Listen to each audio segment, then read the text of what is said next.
Seja muito bem-vinda, seja muito bem-vindo ao podcast Pontos e Vistas, que é uma iniciativa da OAB de São Paulo, e hoje tem a alegria e o prazer e a honra de receber o médico urologista.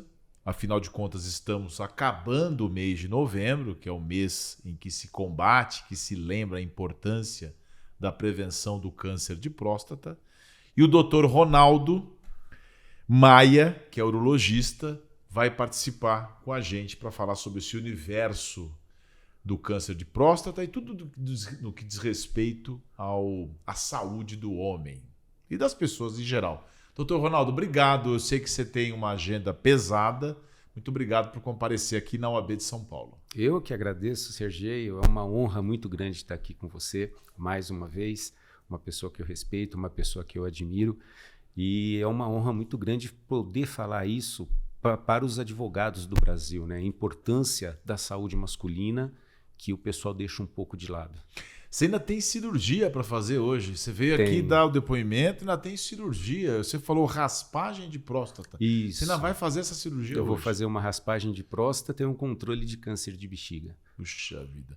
É comum ter esse tipo de intervenção cirúrgica, raspagem de próstata? É bem comum? Sim, é muito comum, porque com o envelhecimento, a próstata vai aumentando de tamanho. E ela aumentando de tamanho, ela comprime a uretra, que é o canal da urina, causando uma obstrução na bexiga. Então, tem uma dificuldade para urinar, tem um aumento da frequência miccional, pode dar problema para dormir, porque tem um aumento da frequência miccional noturna e acaba acarretando um problema sério na função da bexiga. Então, nós fazemos você pode dar medicamento e quando a próstata é muito grande, você faz uma ressecção para poder diminuir o volume prostático. Crescer a próstata tem relação direta com câncer? Não, nada a ver. Não, e aí que está o ponto. O tumor de próstata, ele não dá sintoma. A grande importância de você ter essa prevenção é porque o tumor de próstata, quando ele dá sintoma, é porque ele está avançado.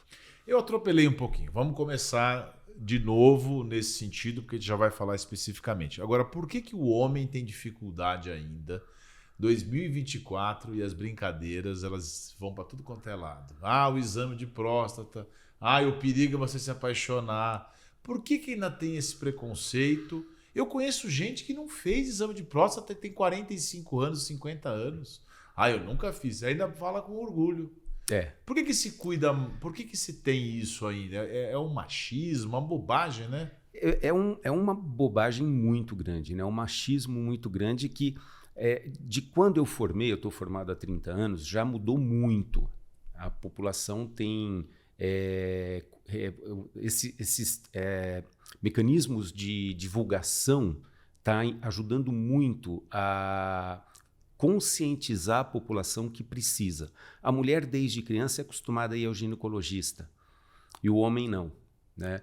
E tinha muito tabu da manipulação da genitália, manipulação da região anal, por isso que o homem tinha muita coisa de machismo. Hoje mudou bastante, melhorou muito a conscientização da população, mas ainda existem pessoas que são muito machistas e tem total receio de ir ao médico. Mas eu acho que você citou o ponto importante. A manipulação da mulher é a manipulação da vagina. Sim. Basicamente. Numa ginecologista. Sim. Ela não tem manipulação do ânus, a não ser que... Eu não sei. A não ser que tenha hemorroida. Aí tem. Aí tem. Mas o homem, basicamente, é verificação do pênis e do ânus, certo? Na verdade, a gente não verifica o ânus. É que nós utilizamos o ânus para introduzir o dedo e tocar a próstata, que fica muito próximo ao reto. Para chegar na próstata, precisa tocar o ânus. E aí, então, acho que é daí que vem essa paura. Essa paura de que isso vai ser alguma coisa que comprometa a masculinidade. Exatamente. Isso é um debate para outro dia, né? Para a gente explicar para a questão sexual, porque tem muitos que talvez nem concordem, essa questão que não tem nada a ver com homossexualidade ou heterossexualidade, mas isso é um debate mais complicado. Mas, ao fim e ao cabo, o sujeito morre por causa disso. Morre e a incidência está aumentando muito. É uma preocupação muito grande não só do Brasil, mas do mundo inteiro em relação ao aumento da incidência do câncer de próstata. Desculpa, pode Não, completar. mas isso se dá pelo envelhecimento, a população está ficando mais velha e sabe-se que o tumor ele está muito relacionado à idade, porque tem uma ação da testosterona na célula prostática aumentando a divisão dela, é da onde prevém a formação do tumor, como mel de mama. Se você der muito hormônio para a mulher, ela desenvolve um câncer de mama. Né? Ela já tem uma tendência, então, se ela toma hormônio, você está estimulando o crescimento celular, o envelhecimento e, principalmente, dieta. Tá? A dieta é rica em gordura, em proteína, tem uma incidência muito maior na população que tem câncer de próstata. Por que se chama por que se chama Novembro Azul? O que tem a ver o azul com escolher uma cor? Escolher uma cor. Não Como tem o novembro, o outubro rosa. O azul é do homem. É do homem, exatamente. Mulher, então mulher veste rosa. Mas tudo bem também, vai. Não vamos ser tão severos assim, né? Até ficou legal, né? Vai, tudo bem. Aí eu acho que também não precisa ser tão radical, né? Sim. Mas de toda forma você estava falando, então, que a alimentação é um fator primordial. A alimentação, fator hereditário, né? Como o câncer de cólon, né? Certo. Porque estatisticamente o primeiro tumor que a população tem, homem e mulher, é câncer de pele. De pele. É a maior incidência. É a maior incidência. Segunda incidência, falta de homem. protetor solar? Sim, a radiação é o que está acontecendo. A gente não está tendo proteção, não está tendo proteção da camada de ozônio, nós estamos sofrendo por raios ultravioletas. Exatamente, aumentou muito. E depois no homem vem próstata, mulher, mama e o terceiro, câncer coloretal. Doutor Ronaldo, sempre quando se fala em substâncias cancerígenas, a gente lembra do cigarro. Sim. Tem gente que fala assim, olha, por que tem fumante que 1/3 só? Às vezes a pessoa fala até só, né? Usa fumável e o restante não. O cigarro ainda é um elemento fortíssimo de incidência de câncer, é isso? Sim, sim. Os metabólitos do cigarro, né? Muita gente acha que o cigarro causa somente tumor de pulmão, né? O principal receio. Na minha opinião, se você pegar o tumor de pulmão e o câncer de bexiga, tem muito maior incidência o tumor de bexiga do que de pulmão. E não só os pacientes tabagistas, mas o fumante passivo principalmente, porque ele está inalando os metabólitos do cigarro que vão cair na urina e esse metabólito causa uma irritação da célula que reveste, a gente chama de urotélio, que reveste a bexiga, o ureter, o rim. E aí você tem uma indução de divisão celular que causa uma neoplasia. Aqui em São Paulo, tem gente que já comparou estudos que você, morando em São Paulo, você fuma 3 cigarros por dia por causa da poluição. Isso é correto ou é meio que achômetro? Eu acho que não tenho esse conhecimento. Essa pergunta porque eu digo assim, o que mais a gente inala que seja prejudicial ao pulmão que outras substâncias que estão no ar, por exemplo? Não está poluído? Isso aí não muda nada? Não, para incidência de câncer não. Aí você vai ter inalação de poeira, metabólitos que vai causar doença pulmonar. Mas em relação a tumor de trato urinário, uma coisa que eu me preocupo muito quando eu vou fazer churrasco, quando eu jogo carvão, que dizem que aquele bafo do carvão é muito perigoso, tanto que tem muita incidência de câncer, gente que trabalha em carvoaria, tal, não sei. É a inalação do metabólico, do gás, do que queima, do que sai do carvão, porque carvão é célula morta, né? Então, no cigarro tem lá na embalagem, cuidado, né? Esse produto causa câncer e tal. Na bebida, beba com moderação, tal, porque por conta do fígado e outras coisas. A comida, eu acho que tem até projeto para fazer isso, principalmente ultraprocessados, os alimentos ultraprocessados. Tem projeto para obrigar a Nestlé, sei lá, eu estou falando nomes aqui, de colocar lá, aqui causa câncer também. O que você acha disso? Eu acho fantástico, tanto que eles estão tentando passar no Congresso uma lei para diminuir os custos de alimentos que não são ultraprocessados. né? Os custos diminuir incentivar os alimentos mais mais naturais. diminuindo os impostos dos alimentos naturais. Porque, na verdade, assim, nós não sabemos o que a gente está comendo hoje, né? Então, de quando eu era criança para agora, mudou muito a nossa dieta, a nossa alimentação, esses ultraprocessados, os meninos comendo bolacha, Na nossa época de criança não tinha isso, né, Sergei?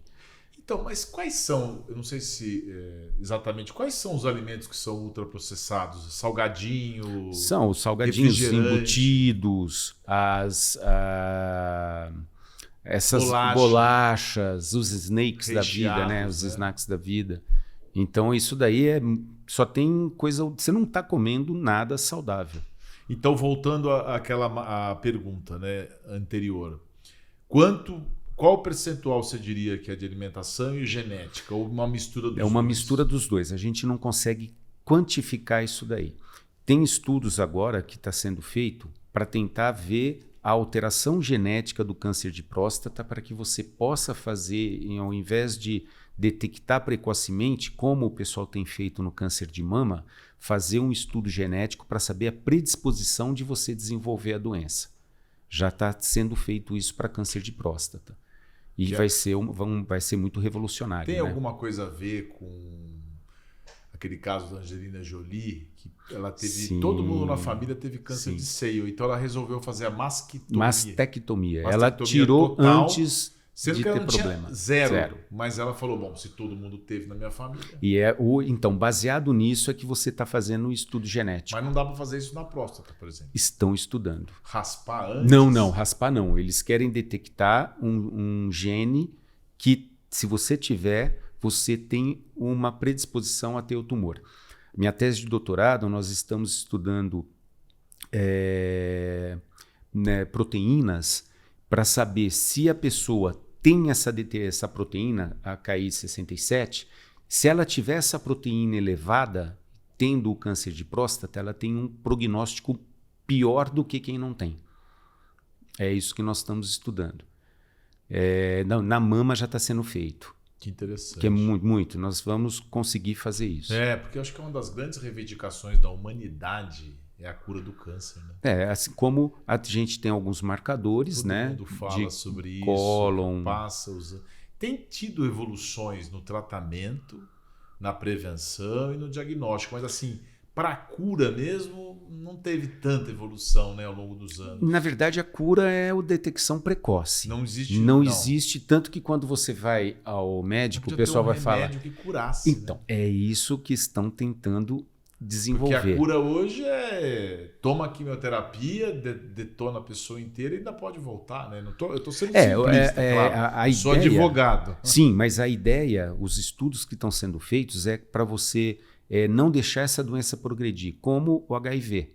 O HIV, a pessoa tomando a medicação, o vírus não prolifera. Não manifesta. Tanto que você faz, a pessoa que é portadora é sorotipo positivo, ela era sorotipo positiva, porque ela toma a medicação, ela vai fazer sorologia para HIV e vem negativo. Essa raspagem que você vai fazer de próstata agora não tem nada a ver com câncer. Não tem nada a ver com câncer, é com crescimento. É por conta do crescimento. E você tinha dito que todo homem a próstata cresce. 60%. 60% deles vão ter aumento de volume prostático. Tem alguma coisa para fazer além de boa alimentação, exercício? Dizem que o estresse também pode causar doença. Causa tudo. Tem alguma coisa que a gente possa tomar, alguma coisa diferente assim, para que a gente deixe a próstata saudável e não tenha tumor de próstata? Não tem. Fora as regras gerais. Não tem. O estresse, por que o estresse pode dar problema de próstata? Quando a pessoa está estressada, ela tem uma contração da musculatura perineal. Sem perceber? Sem perceber. Que bruxismo. O bruxismo é um estresse. Eu tenho. Então, tem pessoas que não têm bruxismo, mas têm prostatismo. A gente chama de prostatodinia, que é um processo... o mesmo movimento que ele faz com o dente involuntário, que ele não percebe à noite, que ele range, isso. À noite também ele tem um movimento da próstata. À noite, próstata. durante o dia... Ele nem percebe. A gente chama de prostatodinia. Essa obstrução, essa contração, faz com que haja uma dificuldade para urinar E a urina, quando passa pelo canal da urina, ela entra dentro dos ácinos prostáticos, de onde sai a secreção prostática quando a gente ejacula, causa uma prostatite. Então você tem uma resposta inflamatória nessa região. Essa resposta inflamatória pode ter uma divisão celular diferente. É uma das hipóteses. Então você tem um processo inflamatório crônico, tá?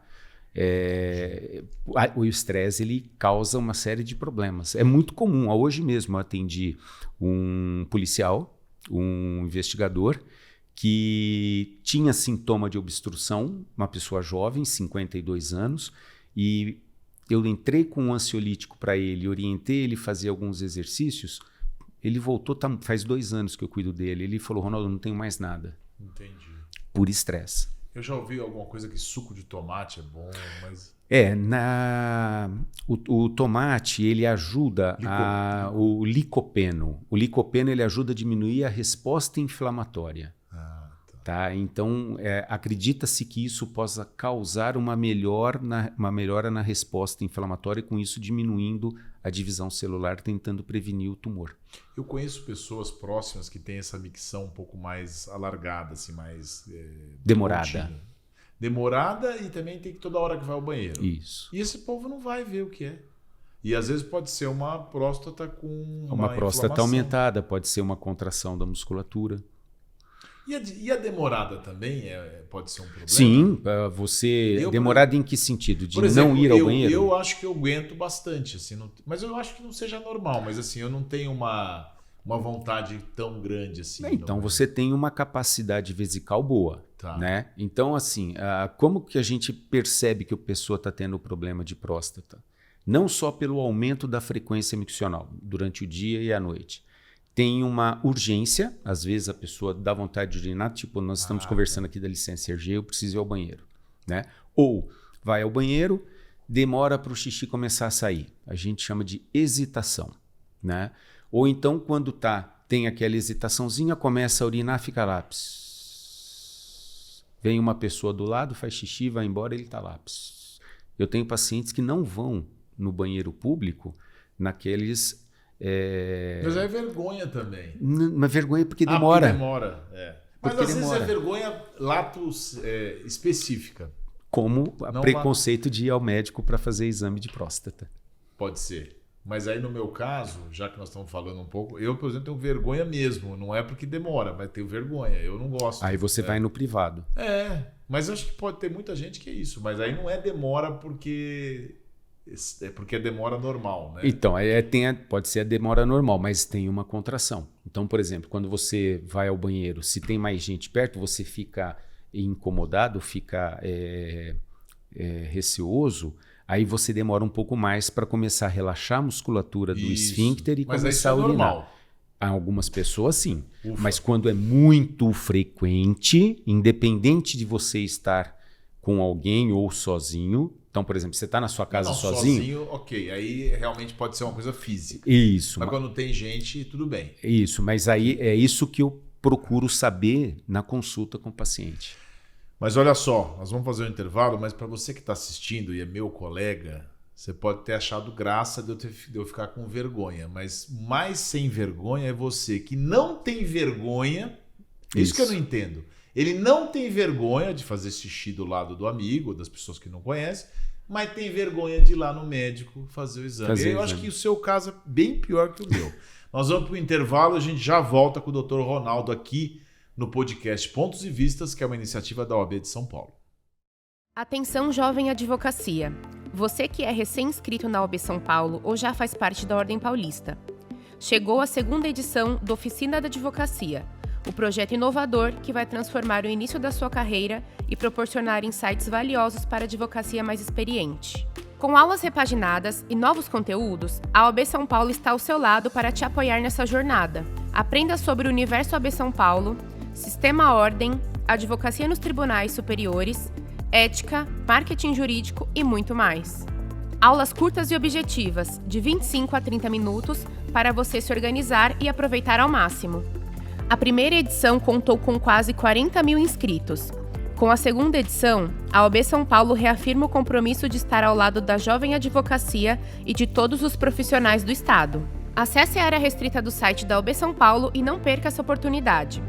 Oficina da Advocacia, o apoio que você precisa para começar com o pé direito. A oficina da OAB nasceu com o propósito de acolher você, jovem advogada, jovem advogado, que passou por muitos desafios para chegar até aqui. Para que você sinta e perceba que pertence, que tem um lugar na instituição. As aulas são de temas introdutórios, muitas vezes não abordados na Faculdade de Direito. São uma ferramenta para estimular a busca aprofundada dos temas e incentivar a visão estratégica da sua carreira.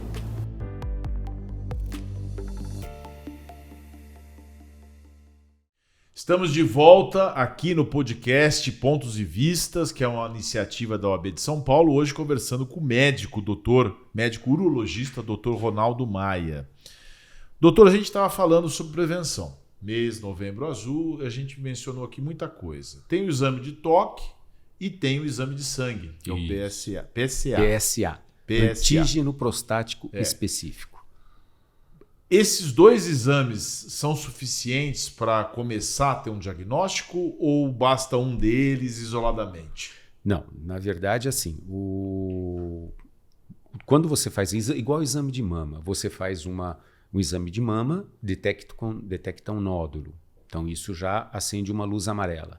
Quando eu faço o exame de toque, eu estou atrás de nódulo na próstata, para saber se tem algum tecido neoplásico. E o PSA é uma glicoproteína produzida pela próstata para liquefazer o esperma. Quando o homem ejacula, ele ejacula sêmen, espermatozoide, ejacula líquido prostático e ejacula líquido seminal. Quando você ejacula, você tem uns gruminhos, que são os espermatozoides. O PSA ajuda a desfazer esses gruminhos para que o espermatozoide penetre no colo uterino e vá até as trompas para fecundar. E descobriu-se, na minha época de estudante não tinha PSA. PSA foi descoberto em 92. Então, a descoberta do PSA melhorou muito o diagnóstico do câncer de próstata, porque descobriu-se que quando você tem um tumor de próstata, você tem uma produção maior de PSA do que uma glândula normal, né, uma célula normal. Então, o PSA, ele nos ajuda, só que o PSA especificamente, ele pode aumentar quando você tem uma próstata aumentada, quando você tem uma infecção e quando você tem um tumor. Tá? Então, nós fazemos o toque retal porque, através do toque, se for uma prostatite, uma inflamação, eu tenho um amolecimento da próstata. Quando você tem um tumor, eu tenho um endurecimento. Hoje, nós temos um exame que é a ressonância magnética multiparamétrica. Revolucionou muito o diagnóstico do tumor de próstata. Só que essa ressonância, ela ainda não está divulgada no Sistema Único de Saúde.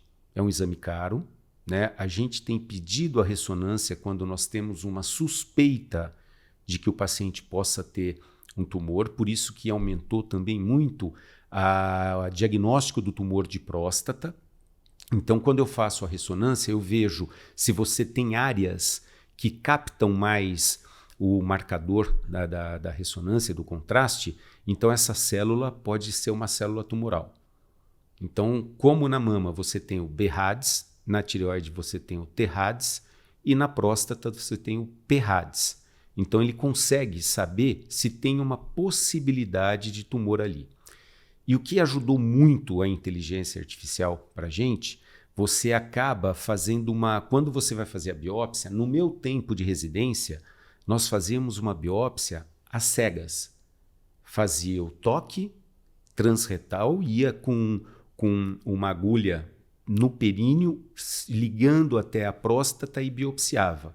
Depois veio o advento do ultrassom, uma biópsia dirigida pelo ultrassom, tá? Melhor, menos agressiva para o paciente. Hoje você tem essa ressonância, faz um ultrassom, funde a imagem do ultrassom com a ressonância e você faz uma biópsia dirigida. Entendi. E aí você tem uma dimensão exata. Exata Mas do geralmente problema. quando vai para a ressonância ou para o ultrassom, é porque já tem um PSA aumentado e um exame de toque suspeito. Isso. Você pode ter PSA aumentado, toque benigno, tá? Você pode biopsiar por PSA aumentado. Se você tem um PSA baixo, um toque maligno, tem que biopsiar por conta do nódulo. Agora você tem os dois bons, digamos assim, não tem Aí a probabilidade de você ter alguma coisa é muito pequena. Mas então, quando na minha época, muitas pessoas foram submetidas à biópsia sem necessidade. Tinham PSA alto, toque benigno, só que era prostatite. Tinha até um problema depois da biópsia de fazer uma septicemia. Então aí que a ressonância nos ajuda muito. Entendi. E se for prostatite, tem que tratar também? É antibiótico. Aí vai tomar antibiótico. E quando é que chega nessa semanas. parte aí de raspagem? Quando você tem um aumento do volume prostático e ele não está sendo compensado pela medicação. Então, mesmo tomando medicamento, ele tem um padrão miccional ruim. Existe alguma relação? Você já explicou que não. Uma coisa é a prostatite, outra coisa é o tumor. Sim. Mas uma coisa pode levar a outra? Em alguns casos, primeiro se manifesta aumento da próstata, depois vai para um tumor ou nada a ver? Não, nada a ver. Nada a ver. São independentes. Você pode ter uma próstata aumentada e ter um tumor. Não é infrequente assim como também. Pode também não. Não é infrequente o paciente não ter um PSA alto, eu fazer uma ressecção, na biópsia que eu mando fazer do tecido, vem tumor. É mesmo? É um tumor que ainda não tinha se manifestado. Eu acho que é outro preconceito aí também. As pessoas às vezes não querem fazer exames. Eu prefiro não descobrir. Aí é uma ignorância. Bom, ignorância, lato sensu é tudo, né? É o exame, é não fazer. Sim, porque quando você detecta um problema precocemente, você não sofre as consequências do desenvolvimento do tumor, né? O tumor de próstata, ele vai acometer os gânglios, a pessoa vai ficar inchada, vai acometer os ossos, ela vai ter dor. Pode ter metástase. Né? Isso, vai ter dor, fratura óssea. Você mencionou que é o segundo de maior incidência no homem. Isso. Primeiro pele, depois próstata. Isso. Mas evoluiu bastante o tratamento se descoberto precocemente. Sim. Mas todo mundo fala isso, se descoberto precocemente e tal. Mas no da próstata, mais ainda. Mais ainda, porque hoje você tem métodos terapêuticos, né? Você tem o advento da cirurgia robótica, que ajudou muito na minimização dos efeitos colaterais da cirurgia. Então, na minha época de residência, a gente fazia uma cirurgia que demorava 3 horas, sangrava pra caramba. Hoje você sangra muito menos, o paciente tem uma recuperação muito melhor, né? Minimiza o efeito de você ter lesão dos nervos que causa disfunção erétil.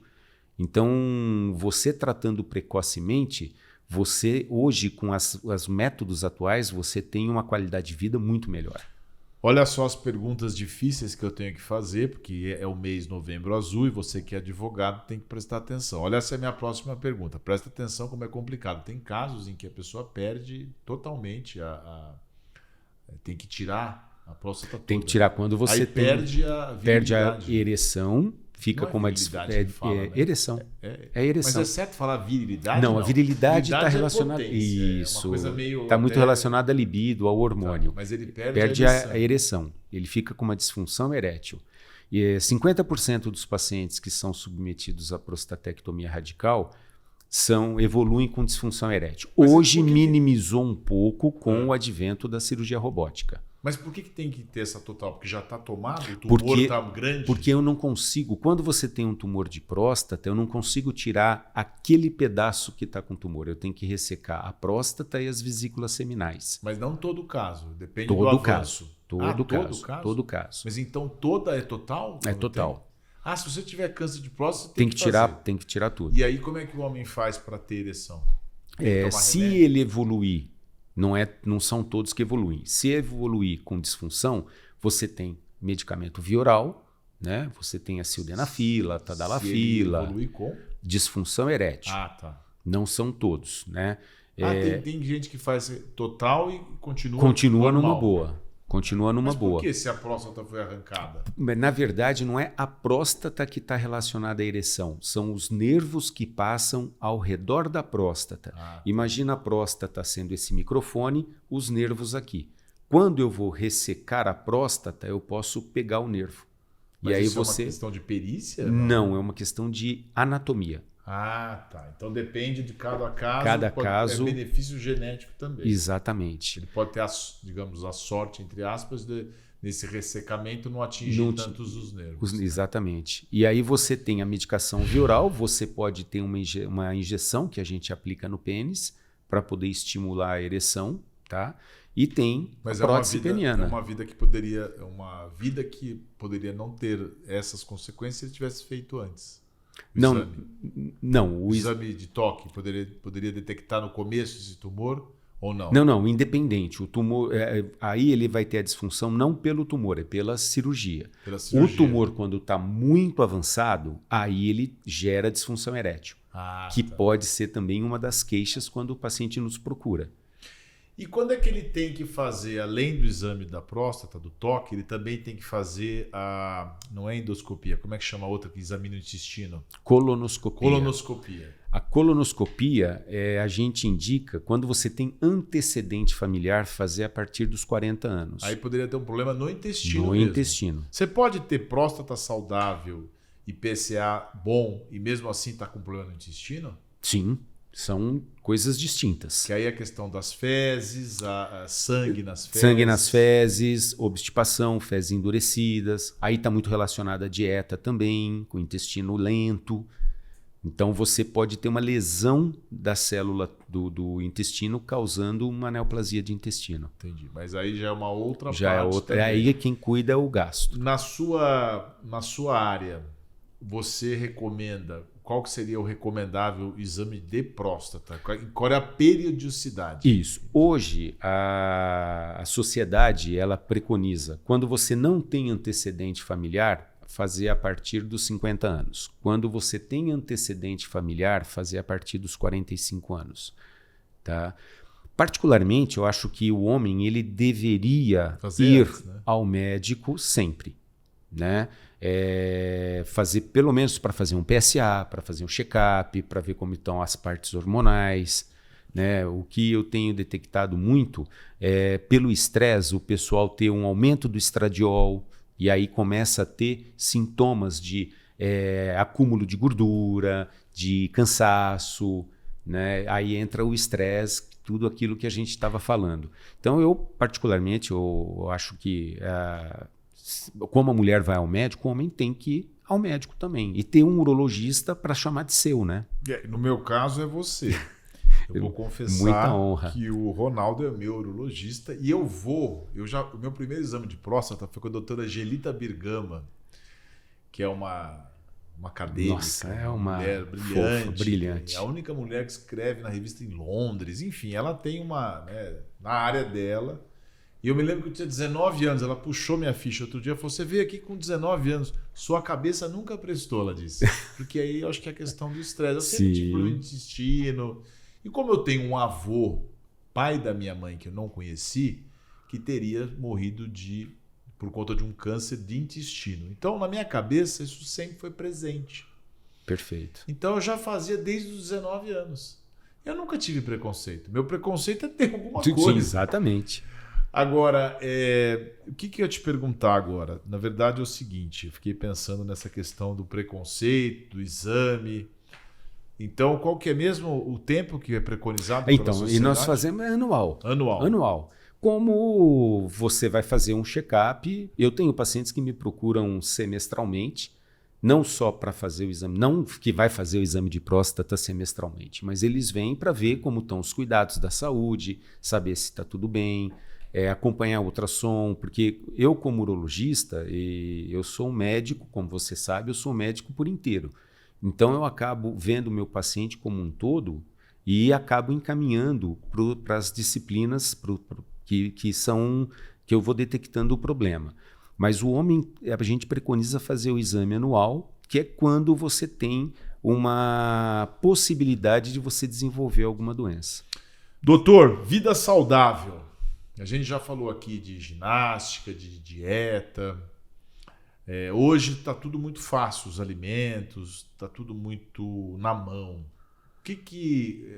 Como médico, como é que a pessoa consegue encaixar isso na vida dela? Qual que seria uma rotina realmente razoavelmente saudável? Primeiro, dormir bem. Dormir, né? Primeiro, dormir bem. O sono é reparador. Eu gosto de dormir, sabia? Mas é fundamental. Eu sou ruim de cama. É fundamental. Porque eu acho você... meio bizarro. Eu acho que eu tô um pouco neurótico nesse sentido, porque eu tô cada vez mais achando bizarro dormir. Porque parece que você dorme, é um negócio que você vai ficar inconsciente, é como se você estivesse morrendo. Eu acho isso. Eu preciso largar esse pensamento. Tem que largar esse pensamento. É importante. Mas você desliga, e eu trabalho até tarde e acordo cedo. E na hora de dormir eu fico assim, vou apagar. Eu acho estranho isso. Não, mas tem que dormir, né? Tem que dormir. Deus colocou isso na nossa vida. Reparador. É reparador. Dormir ajuda a emagrecer. Porque né? quando você dorme bem, você emagrece, você altera seu metabolismo. Tá? Você deixa de acumular gordura, porque o seu organismo entende que tem que guardar gordura. Então, você vai acumular gordura abdominal, principalmente. Então, o dormir é fundamental. Aprendi muito isso com o meu nutricionista. Né? Dormir, né? Dormir. E fundamental. E depois, o hábito alimentar. Evitar excesso de carboidrato, procurar uma quantidade ideal de proteína, o horário de você procurar se alimentar. Então, eu tinha um hábito muito ruim de não almoçar e chegar à noite comer tudo. Então, aí à noite, em vez de gastar, dormia mal, acumulava gordura. Na pandemia foi terrível para todo mundo, né? Então, por isso que o exercício físico, você ativar seu metabolismo é fundamental. Então, você vai ter que adotar isso. Sono, alimentação e exercício físico. Tem que estimular o seu organismo a trabalhar. Você tem ouvido falar muito sobre o jejum intermitente? Isso é bom? Eu sei que não é exatamente tua área, mas... assim... O pessoal tem criticado, tem elogiado. O problema do jejum intermitente, até onde eu sei... Por que eu pergunto? Desculpa só te interromper. Porque tem gente que defende que há uma renovação celular e que isso evitaria até câncer. Eu me baseio muito no que me passaram, né? O meu nutricionista me passa. O problema do jejum é que, dependendo do tempo que você fica, em vez de você gastar energia, você está acumulando, né? E depois, quando você faz o jejum, se você não tiver um cuidado no que você vai alimentar, no que você vai comer, você vai ingerir a quantidade de caloria mais do que necessária, né? Então, eu não tenho assim, nunca li, nunca vi, eu vejo mais porque o que o pessoal me fala do jejum intermitente. Claro, você vai ficar 12 horas em jejum, mas tem que ver o que você vai comer 12 horas depois. Né? Senão não adianta nada. E a parte, você mencionou ainda a questão da AIDS, né, do HIV. Isso. Qual é a manutenção ou cuidado que o homem deve ter com a sua relação sexual, com a limpeza, não é limpeza que fala, com... Não, mas a higiene. A higiene íntima. Assim, tem algum aspecto que o homem deve observar com relação à próstata, por exemplo, as fezes, o seu próprio órgão? Ele tem que vigiar. Na verdade, o homem, quando ejacula, o sêmen tem uma coloração. Se o sêmen tem uma coloração um pouco mais escura, com sangue, chama a atenção. Ele pode ter um problema. Pode ser um tumor e pode ser uma inflamação. Assim como quando ele evacua. Quando ele evacua, se tiver sangue, pode ser uma doença hemorroidária e pode ser um câncer de intestino. Tá? Então é nisso que ele tem que observar. E na região externa do pênis, uma coisa que eu oriento sempre meus pacientes é lavar a mão antes de urinar. Coisa que o homem não faz. Faz o contrário. Faz o contrário. Inclusive, sempre. Olha feio para quem não... não lava a mão depois que urina. Existe uma regra em banheiro, porque o pessoal fica... Eu já percebi isso. É isso mesmo. Mas é mais importante antes. Sim. Né? Por quê? Esse celular estava aqui. Diz que tem um estudo que o celular é mais sujo. E aí, assim, que o bidê do Exatamente, banheiro eu do cumprimentei o segurança, cumprimentei uma pessoa que saiu. Vou lá, vou urinar, Aí passa tudo. passa tudo para mim. Então você pode pegar o herpes, você pode pegar HPV, e o pessoal não pensa nisso. Tem muito HPV, tem né? O muito pessoal não HPV. fala sobre isso. O HPV é um vírus que a Organização Mundial de Saúde estima que 80% da população masculina seja portadora. E não sabe, né? E não sabe por que não manifesta, porque tem uma boa imunidade. Cai a imunidade, ele aparece. O herpes zoster Tá tendo um Tá tendo uma surto. epidemia Tá... de novo, né? Na verdade, Tem até não é vacina, epidemia. né? E eu recomendo vacina após É? os 50 anos, porque todo mundo teve catapora ou tomou vacina para catapora. Sim. Tá? E o herpes zoster, o Epstein-Barr é o vírus da catapora. Entendi. Você está com ele, só que ele está quietinho. Cai sua imunidade, ele acomete os nervos. Mas quem tomou a vacina não está protegido. Não, Do quem catapora. toma... Não. Tá. Não está Ele protegido. Só tem relação com a catapora, não com o herpes zoster. Eu te interrompi, então você estava falando da higiene, do cuidado. Então, e aí a higiene é fundamental, é lavar a mão, urina, seca. Por quê? Principalmente o homem que tem o prepúcio. Esse prepúcio, que é uma pele que protege a glande, com o passar dos anos, vai acumulando secreção ali. Acumula urina, fica úmido. Umidade, né? O normal. O normal. E aí você pode desenvolver processos inflamatórios. E se você tem um HPV e você não vai atrás, esse HPV pode se transformar em tumor. Entendi. Aí é uma coisa muito séria. Tanto que a maior incidência de câncer de pênis no Brasil é no Nordeste. Por quê? Porque o pessoal não tem a higiene No que nós Nordeste temos não aqui. tem a mesma higiene, Não tem a mesma- estatisticamente. Mas também, será que também porque o saneamento é menor lá? Sim, Um sim. processo em cadeia. Sim, né? você Baixa pega o renda. sertão, não tem baixa água encanada, baixa renda. Então, a maior incidência de câncer de pênis é lá. Já tive casos aqui no Sul é muito pouco.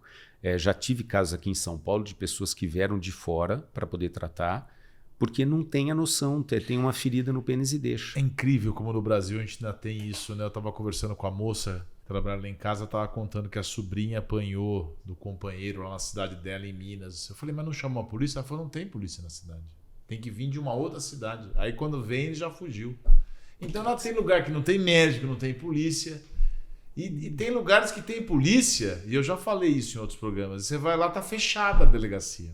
Você sabe que a delegacia fecha de madrugada? Não, Porque para não ser assaltada. você tá de Eu sou brincadeira. criminalista, eu posso falar isso. Isso não é uma crítica a ninguém especialmente, mas ainda tem isso. Vai numa delegacia de madrugada. Posto de saúde não fecha. Fecha. Hospital fecha? Não. Não. Mas também Tem não é a mesma coisa na madrugada. É. Né? É. São as deficiências do nosso Brasil ainda que nós vamos cumprir. Com nós vamos certeza. chegar lá. Com pessoas como você, que se dedicam, que estudam, que faz um trabalho importante e que, acima de tudo, tem amor, né? Você tem amor pelo que você faz. Eu né? adoro o Você que eu gosta do que você faz ou você faz o que gosta? Eu gosto do que eu faço. É.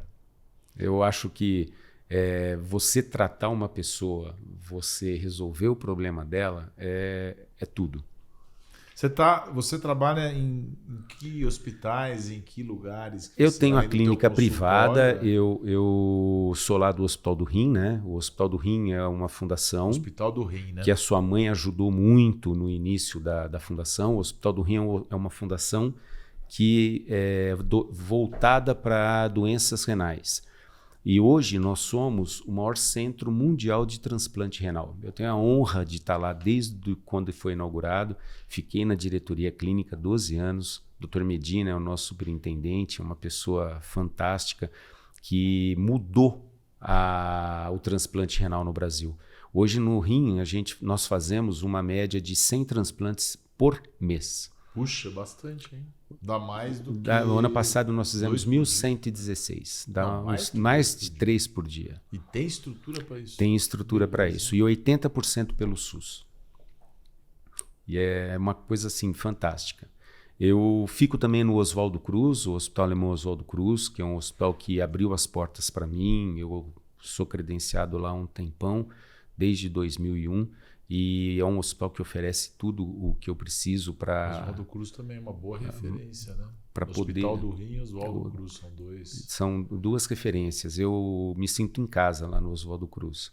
Bom, nós nos sentimos em casa com você aqui. Obrigado. Espero que você tenha gostado também do nosso podcast, especialmente você que é advogado, né? Vamos fazer a prevenção. Exatamente. A prevenção que o Dr. Ronaldo tanto lembrou aqui. Exame da próstata, o toque, exame de sangue e o exame clínico indo até o médico. Por favor, né?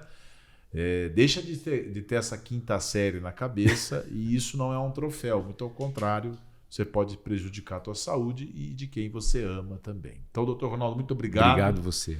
Agradeço teu tempo e quero dizer para você que o podcast da OAB de São Paulo, ou melhor, o podcast Pontos e Vistas, é uma iniciativa da OAB de São Paulo.